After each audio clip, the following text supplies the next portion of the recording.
Bizarre Brain Comics. Hi, this is Gary for Bizarre Brain Comics. Yeah, usually go through a book talking about the characters and the creators. This time, I'm going to do something I haven't done in a little while. Talk about some digest comics. In this case, it's another little batch of DC Digest comics. Let's take a look at what we got here. Got Secret Origins of Superheroes. This is number 9. DC Blue Ribbon Digest. Has some origins of a bunch of people here. I'm going to start off with the Atom. Oh, this is with Gil Kane and Murphy Anderson art. Talking about recounting the origin of the Atom. There's always some nice stuff there. And it follows up with another story by, let's see. Again, I think this is part of the, no, it's not, it's another story. Battle of the Tiny Titans. This must be an early follow-on. Another shrunk-up person. Looks like something from the Incredible Shrinking Man, which I think was probably an inspiration for the Atom. Oh, and then the origin of the Swamp Thing. I covered that last year at Halloween time in a different book. Yeah, from what was it? House of Secrets, I think it was. Bernie writes an art. Yeah. Batgirl. Of course, they specify the new Batgirl because there had been a previous Batgirl. This is the Batgirl that was used in the TV show. And in fact, she was created specifically for the Batman TV series of the 60s to introduce a new female character. And so they created her and introduced her in the comics first.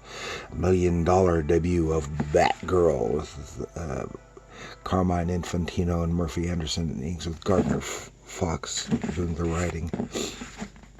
Yeah, Killer Moth. The Killer Moth was never very big, threatening villain. That features Batman and Robin, of course. Aquaman, the kid from Atlantis. Of course, this isn't the introduction of the origin of Aquaman, but the origin of Aqualad, who was later one of the Teen Titans. Here we have the origin of the Green Lantern. Okay, this is the origin of Green Lantern's oath, but I think it probably briefly covers the Green Lantern's origin.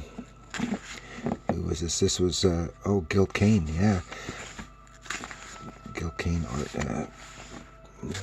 He's just a great one. Superboy, Superdog from Krypton. Oh, this is Crypto's origin here. Oh, cool. Who was it? Al Plastino, was that? It says, no, it's Curt Swan. Oh, Curt Swan did the art. Doesn't list the writer. Could be Gardner Fox. Could be, I don't know who else offhand. And here we have Dr. Fate. Oh, recounting Dr. Fate's origin. This goes way back to the 40s. Yeah. Dr. Fate. And then we have the origin of the Green Arrow. Here it is. Green Arrow. Drawn by Jack Kirby. Wow. With a secondary story drawn by Lee Elias. It doesn't list the writers. Probably more difficult to keep track of. And that's my first one. But hit this one is Secret Origins of Supervillains. This was the follow-up issue. Secret Origins of Supervillains. All kinds. Penguin and stuff. And is told. Penguin's origin is told in flashback. Origin of the Penguin. Oh, and this is art by Romeo Tangle. Written by Michael Fleischer. Come on. There we go. Shows him when he's Penguin when he's young. It's all in flashback. So, kind of inspired by the Birdman of Alcatraz in a way, I think, and people treating him poorly.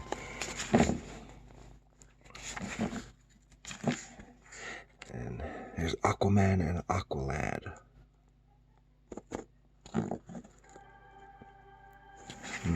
Supervillains. So this is Aquaman, Coward of the Seas. Oh, this has Ocean Master. This is drawn by Nick Cardy. This is from the 60s. His nice work.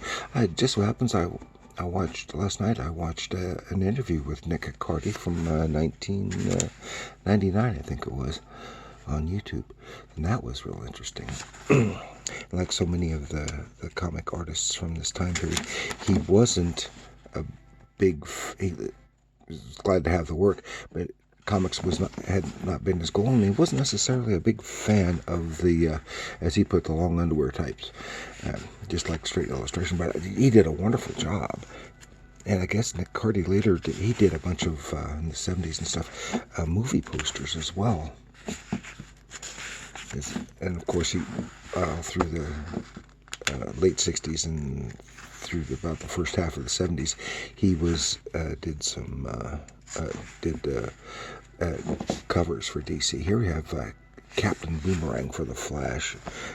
Look at all of them. Curt Swan here doing some. I think it's Curt Swan. Oh, this one's Al Plastino. Superman introducing the Parasite, and this was. Written by Jim Shooter, so this would have been probably when he was still a kid. Because Jim Shooter was started writing when he was a teenager. They hired him and had him started buying his stories, and they didn't know he was still a kid. Here in Hawkman, Shadow Thief of Midway City. This is I forgot what they call him. This is drawn by Joe Kubert. Oh yeah, the great Joe Kubert, doing a lot of the war comics and jungle stuff. And there's his great Hawkman figure.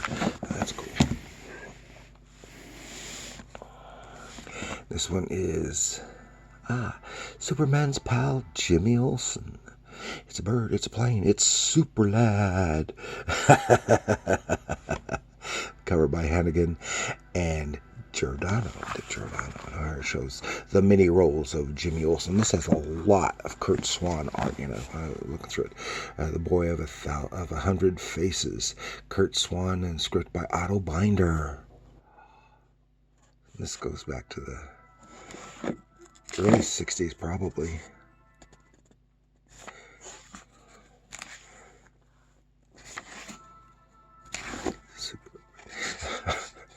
And Jimmy Olsen's pal, Elastilad. This is also by Curt Swan, I think. Yeah, it looks like it. I like Curt Swan. As I've said many times before, Curt Swan. Oh, this is weird. Weird monster. Yeah, this is Super Lad. This is when he gets Superman's powers and wears a Superman costume. And Jimmy Olsen, Superman's ex-pal. Curt Swan again. Again, written by Otto Binder. Yeah, I've said many times before, Curt Swan is my favorite Superman artist. And here's Jimmy Olsen with the Legion of Superheroes. Lone Wolf Legionnaire Reporter. This is script by Jim Shooter, art by Pete Costanza. I've covered Pete Costanza before. He moved to DC and did a lot of Superman stuff. He had been doing a lot of the Shazam Captain Marvel stuff for Fawcett. And here's a swashbuckler. This is Curt Schaffenberger art during that period when Curt Schaffenberger was doing a lot of Jimmy Olsen. He did a lot of Lois Lane, and did Superboy, a lot of Superboy, some Superman, but not nearly as much. Well, yeah. And of course, he came from Fawcett, had done a lot of Shazam, Captain Marvel, Marvel family stuff. And again, Pete Costanza, Robert Bernstein did the script on this one. Olsen's time trip to save Krypton.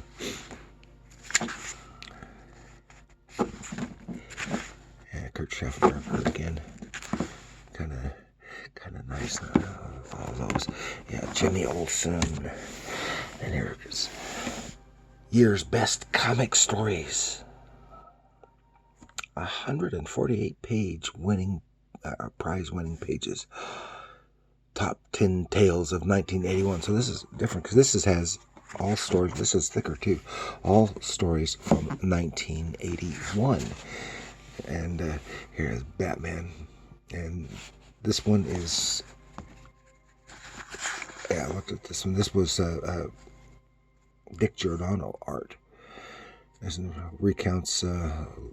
Flashback. Of course, he's always having nightmare dreams back to the death of his parents when he was Bruce Wayne. Some nice stuff.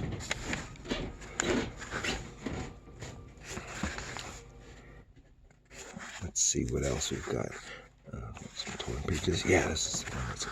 Then after that, we've got a Shazam Captain Marvel story. Yeah. And it's about Savannah, his villain, his main villain. This is before the Crisis on Infinite Earths, and the Shazam family had they existed on Earth S. And yeah, on the punchline was just that all the stuff that Savannah was doing wound up stopping wars and preventing some wars, and he won a Nobel Peace Prize, and he's just horrified at that because that's exactly not what he wanted. Here's Sergeant Rock, ooh, the dummy. This is art by Frank Redondo, of course written by Robert Kanigher. This is kind of neat because it's got a wooden GI. This is the dummy, and of course it's a ventriloquist's dummy, and it looks like it's modeled after Charlie McCarthy. Of course, for those who don't know Charlie McCarthy, Edgar Bergen and Charlie McCarthy. Edgar Bergen was a ventriloquist, and he was real popular in the 30s and 50s, 30s through the 50s. And he's the father of actress Candice Bergen. And he had a very popular radio show. Can you believe that? A radio show for a ventriloquist. And the star of the show was Charlie McCarthy, his dummy. That's funny. And here's Teen Titans, Marv Wolfman and George Perez, and these pages several of these pages are torn. I don't know how that happened. There's some really nice artwork in there. It's great George Perez, who we just, I guess, lost not too long ago. And then here's another story. I think this is, Piper at the Gates of Hell. This is from House of Mystery. With Kane telling the story, and this was drawn by Dan Spiegel. And this is probably one of the earliest Dan Spiegel stories I have seen him draw for DC. This would have been after the basic collapse of Gold Key Comics, which he had been working primarily for the previous few decades. And then a Jonah Hex story, drawn by Dick Ayers with Tony DeZuniga. I think theirs works real well together. Like I've said before, I think Dick Ayers' best stuff was always in the westerns and the war stories. And then with Tony DeZuniga, who just is, my opinion, is the best on Jonah Hex. He done the ink. It's just inking. It's just some marvelous stuff. Then we go to Joe Stanton doing Tales of the Green Lantern Corps. Of course, I like his stuff best when he was working at Charlton Comics, doing E-Man and Primus and the like. But this is still really nice stuff.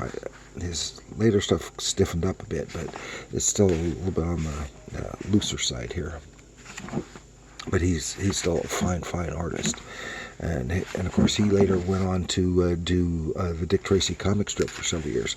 And here I have the Crimson Avenger. I did an episode on the Crimson Avenger one time, but this is after he got the skin tight costume, and this is later in his career. This was written by Len Wein and Alex Suviak. Of course, Alex Suviak is best known for his time on Spider-Man. He did some Spider-Man comic books, and he did the Spider-Man comic strip for several years up until the end of it. And then here's another Dan Spiegel story, Tales of Gotham City. It's some really nice. This has got some good reading in it. And then here we have a Curt Swan Superman story. And usually these issues have a lot of Superman stories in it. The Dying Day of Lois and Lana. Some great Curt Swan art. And then here we have Adventure Comics. I had a whole stack of Adventures comics one time, and did an episode on those. It's Adventure Comics with a great Gil Kane cover. I don't know who did the back. This is describing what's in it. But one of the neat things, of course, is starts with the Challengers of the Unknown. This is drawn by Alex Toth. And he was a rare treat, his artwork. And of course, he's best known for his years at Hanna-Barbera, and designed almost all the Hanna-Barbera animated superhero characters and a lot of their humor characters. Scooby-Doo and those. Alex Toth designed all those characters. And then Superboy, the boy with ultra powers, written by Jerry Siegel, drawn by Curt Swan. This must have been from the 50s or early 60s. Yeah, the Ultra Boy and his father. And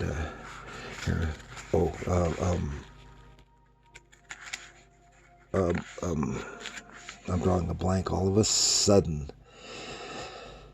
Jim Aparo, yeah, one of my favorites. He's my favorite Batman artist, but I loved him on Aquaman too. Aquaman with Merida, his queen. Great Jim Aparo artwork. And at this time he was doing this Aquaman. He was also working for Charlton, still doing the Phantom over there. And then here we go way back. This goes back to a Fawcett comic. The Marvel family, the Shazam Marvel, and there's no credits on this one. Does it say something? Let me see that. It just says Fawcett, but this was probably drawn by C.C. Beck, and I wouldn't be a bit surprised if it was written by Otto Binder. You can really see it. It has Captain Marvel and Captain Marvel Jr., Shazam, the Shazam characters, but this is as Black Adam there. I think it's the origin of Black Adam, which coincides right now because the Black Adam movie starring The Rock has just come out, and this goes back showing his origin because he was a classic villain for Shazam, but he gradually kind of became an anti-hero.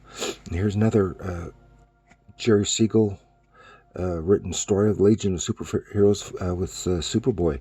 This is drawn by John Fort. This would have been in the 50s, and of course Jerry Siegel is a co-creator of Superman, so started all the superhero stuff in the first place. And stop that kid before he wrecks the world. This is a Spectre story, and this time I think it was a series of short chapters as backup in Adventure Comics, telling one story. But this is all drawn by Neil Adams. This would have been in the early 70s, I think. And it was some really nice Neil Adams work, who we just lost last year, or was it earlier this year? I've forgotten now. Yeah, because he did some really nice work in it, great detail, and did a good job on the Spectre. Actually, I like Jim Aparo's work on the Spectre better, and I like Neil Adams' work on Batman and the like. So that's what we've got. Oh my gosh, really ran over. That's what we've got on this time on Bizarre Brain Comics with these DC Digest-sized comics. So thank you for joining me. Please like, share, subscribe, leave a comment. Remember, comics are art.